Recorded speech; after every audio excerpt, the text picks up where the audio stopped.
Um, there we go.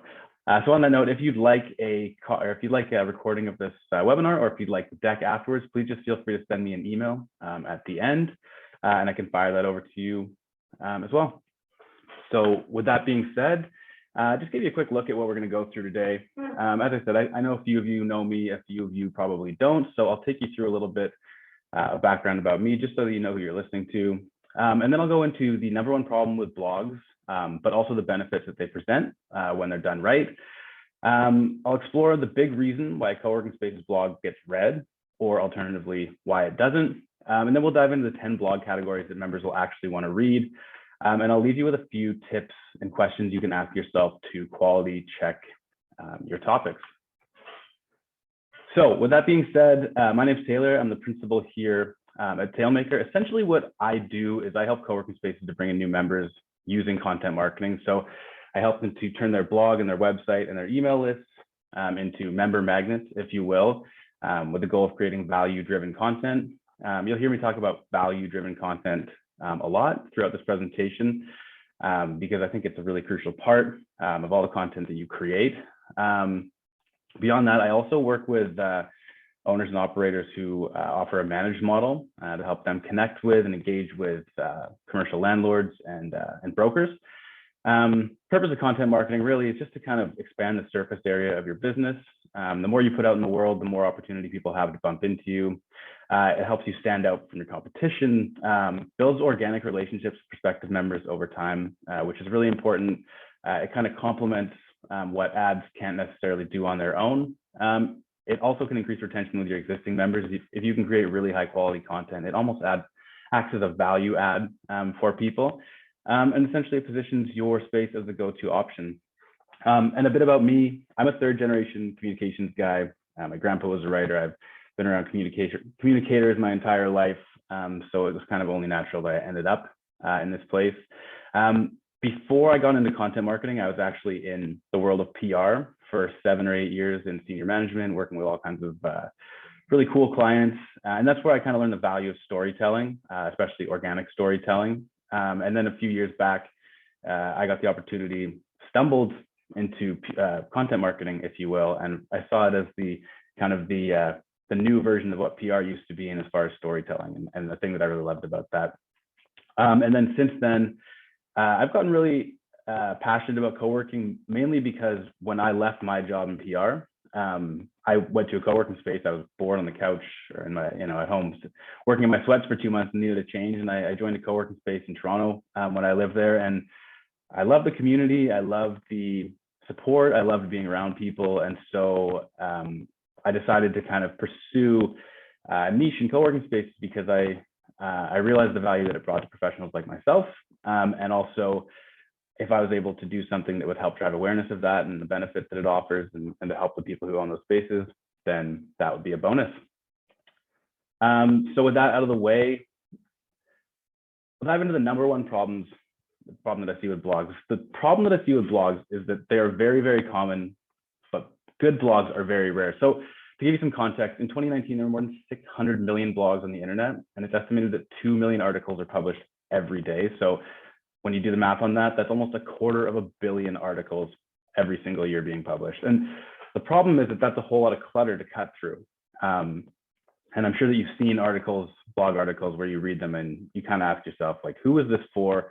What was the point? And there's no real value to them. So the difference is creating great content that cuts through the clutter and stands out. And when you do blogging correctly, it does have a ton of big benefits. So small and medium-sized businesses that blog generate 126% lead growth compared to those that don't. As a matter of fact, in 2021, 67% of people said they relied more on content to inform their purchase decisions in 2020.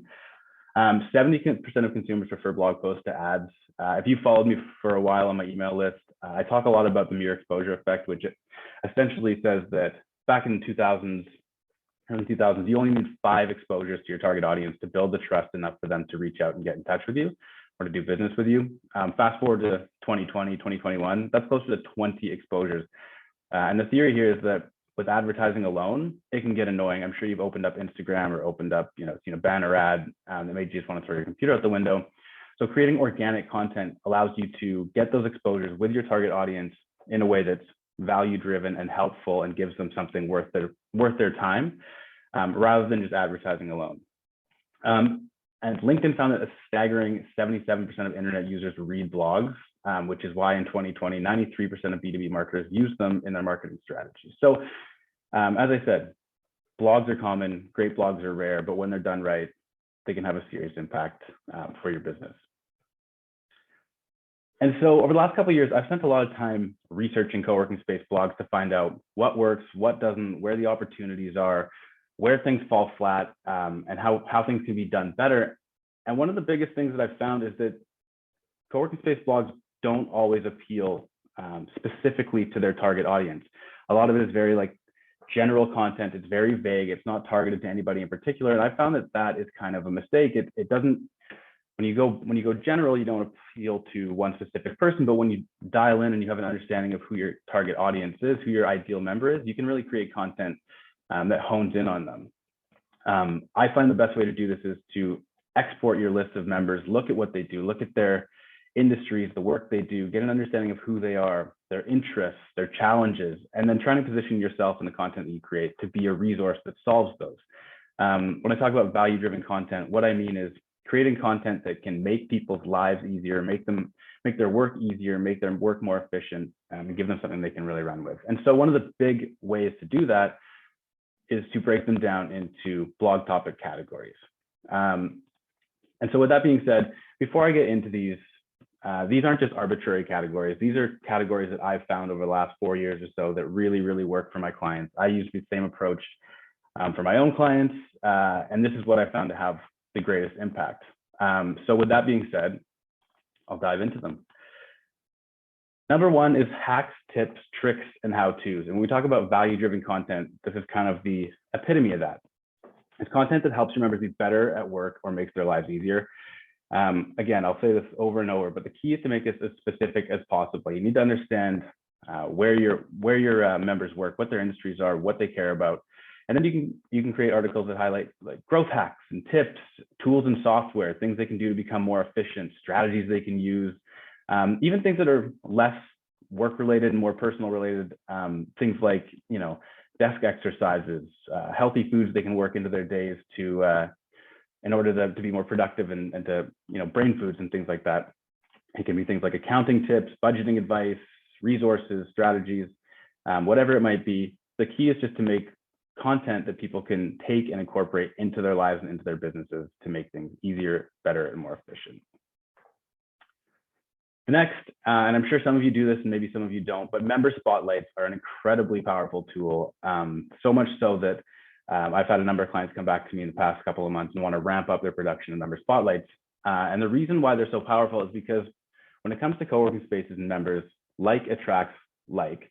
I think that with co-working spaces, and I'm sure you probably agree, one of the big attractors for people is who they're going to be working around, what the community is like, what the environment's like. So if you can profile your members and show the kinds of people that work in your space, you're going to attract people who want to work around those kind of people. So they can show who's in your community. They can show your new members who they'd be surrounded by if they came to work at your space. They also act as a form of a testimonial. They show that you have incredible members. They show that people love your space. And it also makes your content shareable. So when you feature somebody in an article, people love being featured in things. You feature them, they share it on their LinkedIn, they send it in an email to all the people that they know, and suddenly your space is in front of an exponentially larger number of eyeballs than it would have been beforehand. And just as kind of a tip for how to write great member spotlights, I see a lot of spaces that kind of opt towards making the spotlight about themselves and the experience at their space. What I've found to be the most effective method for this is focus on the person, focus on lessons that they've learned, focus on giving people something that connects them to the person they're reading about. And then from there, proceed to go into a little bit about your space, how they came to be there and what the experience is. I always say it's an 80-20 rule, make it 80% about the member that you're profiling and 20% about your space. The personal connection is what really gets to people more so than talking about your space and the benefits. Number 3 is member source features. So it's not just about profiling your members, you can actually tap into your members to create content together. Again, this helps with shareability. But it also makes the articles more personal. So you can get insights, you can get expertise, opinions, lessons that people have learned as entrepreneurs or as professionals or whatever it might be. And you can use those to compile stories. For instance, I worked with a client recently to do an article that was, ex-members and the challenges they've faced during the pandemic and how they overcame them. It was a really interesting article, and it got a lot of attention because it was so personal, because it was this community sharing their experiences, but it also got some shareability because each of the people featured wanted to put that out to their network. So where an article would have just been on its own, now it had 10 people sharing it because they were featured. So again, member source features are really great ways to engage your members, to get them involved in the process, and to make them excited about sharing your content. Number 4 is expert articles. And with these, you need to be careful that you're not just giving someone a platform to promote their business. Obviously, you want to allow them to promote it a little bit, but it's more so about tapping into subject matter experts who can create articles that give credibility and clickworthiness that they might not have had otherwise. So if you have a subject matter expert in your space or in your network who specializes in a field that's relevant to your members, tap into them to create an article, a guest article, or a feature article. Doing so adds a layer of credibility. It makes it more clickworthy, and you can give your members something that's actionable, informative, and credible. And again, this helps with shareability. When you profile somebody, they want to share it to their network, and it grows like wildfire. Number 5, roundups and lists. People love lists. Listicles are huge. Even in PR, it was the same way. They're one of the most impactful ways to get information across in a digestible manner. As a matter of fact, 30% of blog readers prefer blog headlines with numbers in them. I'm sure you've probably seen this yourself. Like the 10 best lunch spots within a 15-minute walk of your co-working space or things like that. Roundups are a really great way to create easy blog posts that people love. I think I've talked about lunch a couple times or coffee in this a couple times, but I've worked with clients to do the best local coffee shops, the best local lunch spots. I sometimes do community events, monthly community event roundups that people would be interested in. Again, it's not necessarily related to the space itself, but it shows that you're tapped into the community. It shows that you are part of the community, and it gives people things that they can actually walk away with and use. And beyond that, it also helps to build strong relationships and rapport with the businesses in your community. And again, it can help with the shareability. If you're doing a roundup of the best coffee shops, the best lunch spots, and fit within 15 minutes walk of your space on social media, you can tag all those restaurants. You can mention that they were in it. Suddenly, they're sharing it, and it's taking off to a whole new audience as well. Number 6, educational content. The key here is to reveal a knowledge gap and then bridge it for people. Something that gets people to click really quickly is feeling like they don't know something and then having the promise of being taught about it. So if you can inform somebody of something they may not know or a challenge they may not be aware of, and then offer them a solution to it, there's a good chance they're going to click and read your article. One example that comes to mind is, finding a stat that shows that working from home rather than in an office makes you less productive, which actually is a stat. And then you can present tips and tactics and solutions for how people can either be more productive working from home or not work at home and become more productive, such as, including your co-working space. On the flip side of that coin, for owners and operators who work with the managed model, this can apply to telling commercial landlords or brokers that they are leaving revenue on the table by not embracing a flexible model, and then telling them how they can capitalize on that extra revenue by incorporating that model into their business. Number 7 is local content. I find this works really well for multi-space operators, but especially for single and 2 or 3 space operators who are in a small geographic area. But local content is a great way to show that you're vested in your community, shows that you're interested in it. Again, I'll stop talking about lunch, but the lunch spots, the coffee shops, those are great things to do too. But you can also do things like ways that people or businesses can give back in the community. With the holidays coming up, it could be, COVID-safe ways to give back for the holidays, or understanding that some of your members might be small businesses who don't have a ton of money to donate. It could be, highlighting ways that they can give back to their community on a small budget, or it could just be profiling local businesses. It could be talking about people in the community who aren't necessarily members, but maybe who are doing interesting things or important things in the community. Maybe it's artists, musicians, whatever it might be.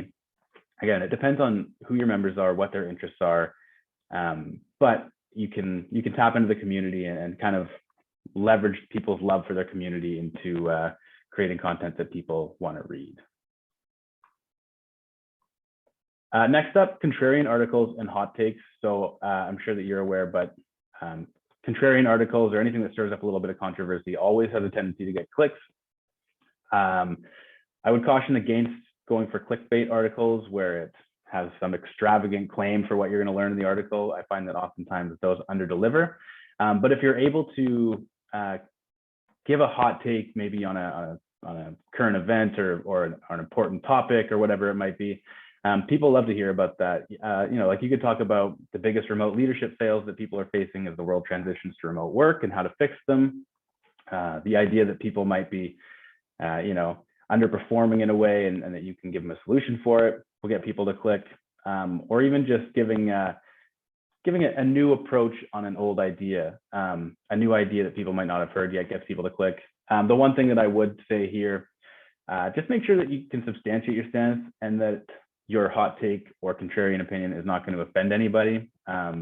It's a very fine line and it can be easy to go from edgy to offensive. So just make sure that you're being cognizant of that so that you don't upset anybody. Number 9 is checklists. Again, this all comes down to giving people value that they can take away and use immediately. So if you can teach people to do things that are relevant to them in a step-by-step way, it is a great way to get people to read your articles. It's a great way to have people come back to your articles. You can help them to remember things. You can help them to learn new things or to do things better. It can be a how-to guide for how to do stuff that'll benefit them or their business. An example that comes to mind is providing a checklist for creating a social media strategy that will help gain followers and increase engagement and boost brand awareness. Again, it comes down to what's important to your members and what's going to bring them value. But checklists, step-by-step ways of doing things are a great way to get people to click through, deliver value, and have them read your articles. And number 10, last but certainly not least, is thought leadership and expertise. So this is definitely a multifaceted type of content. It really depends on who you are as an owner and as an operator and what your co-working space, how it's structured. But putting yourself in the public eye as a credible and relatable expert is a great thing to do. I find personally that in the co-working spaces that I've worked in, especially when they're single location, is that the owner or operator has a real impact on the community. People like to engage with the owner and the operator. They like to understand who they are because it has an impact on what the place is like, on what the space is like where they're working. So as an owner operator, you can put yourself out there and make yourself more personable, make yourself more approachable, help people get to know you, and in turn, make your space feel more approachable and more personal as a result. And on the other hand, for owners and operators who work with a managed model and who are trying to get landlords to incorporate those into their buildings, or who are trying to get brokers to promote flexible office space to their clients, putting yourself out there as the CEO, as a thought leader to talk about trends and the what, why, and how of the managed model is another great way to position yourself as a thought leader. Again, this is all to say that it helps build credibility. It helps make you more personal and approachable. And people love connecting directly with people one-to-one. So those are the 10 blog topic categories that I tend to work within. It's what I found to be most effective. Again, it comes down to specifying these topics within the categories to your specific members. But I find that having a framework it helps take the guesswork out of your content creation. It helps give you kind of a roadmap so that you can be fairly confident that what you're creating and the time that you're putting into creating it will be worthwhile, and they'll connect with people and get them engaged with your space. And as I said, there's a few questions that I always ask when I'm creating blog topics to make sure that they're going to be relevant and to make sure that they're going to hit the mark with my target audience. So once you've mapped out your topics, if you can look at them and say, would you read this personally if you saw it online? Is it specific, unconventional, and unique? AKA, is it not boring? And is it engaging and action-oriented? Can people take it? Can they put it into practice immediately after reading it and get some value out of it that's going to benefit them? If you can answer yes to those 3 questions, then you've got some content that's going to perform well and it's going to check boxes for your audience. So with that being said, I'd love to turn it over to anybody who might have questions. Happy to answer any questions you might have. You can drop them in the chat or just feel free to unmute and just let me know, and I'm happy to answer anything that you guys have.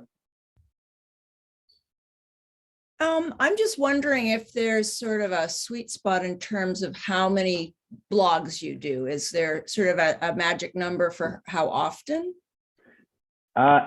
With blog content, the more you can do, the better. Again, I know for a lot of people, a lot of the owner operators that I work with, the problem that they have is the time that it takes to actually create their own content. So the more the better, the more often, the more frequently, the more regularly you can show up, the better. Keeps you in front of people. I would say try to do at least 1 a week. If you can't, then 2 a month is a good cadence, at least to get yourself out there. But again, the more you can do, the more frequently you can show up with valuable content, the better it's going to be.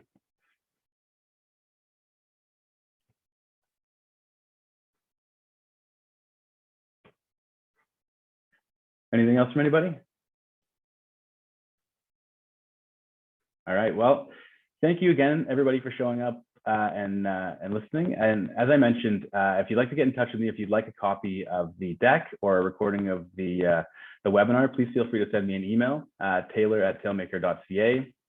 You can also subscribe to my newsletters if you'd like to get more of this stuff twice a week in your inbox, tailmaker.ca/subscribe. And if you want to get a little bit more proactive in creating a strategy for your space, I would strongly encourage you to sign up for my blog writing basics email course at tailmaker.ca/basics. And of course, if there's ever anything I can do for anybody, please don't hesitate to get in touch. I'm here to answer questions and offer insights as much as I possibly can. Oh, thought I had a question. Okay, well, thank you, everybody. I really appreciate the time and have a great rest of your day and week. Thank you, Taylor. Thanks, guys. Appreciate it. I never know how to end these. Do I just wait for everybody to drop off or do I just like end it? I don't know. At your discretion. Thank you very much. Okay, you guys, have a great day. Appreciate it. Thanks, Christy. See you.